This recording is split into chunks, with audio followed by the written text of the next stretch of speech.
যমুনা সেতু দিয়ে পরীক্ষামূলকভাবে চলল দুটি ট্রেন। ১২০ কিলোমিটার গতিতে ট্রেন দুটি যমুনা সেতুর উপর দিয়ে চলাচল করে।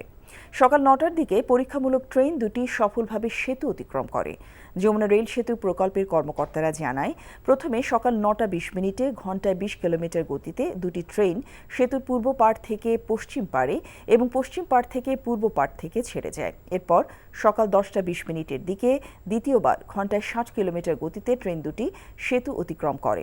এরপর বেলা ১১টার দিকে সর্বোচ্চ ১২০ কিলোমিটার গতিতে চলাচল করে। যমুনা রেল গেটটির অবকাঠামো নির্মাণ কাজ ইতোমধ্যে শেষ হয়েছে। পুরো সেতুটি এখন দৃশ্যমান। এ মাসেই ট্রেন চলাচলের জন্য সেতুটি উদ্বোধন করার কথা রয়েছে।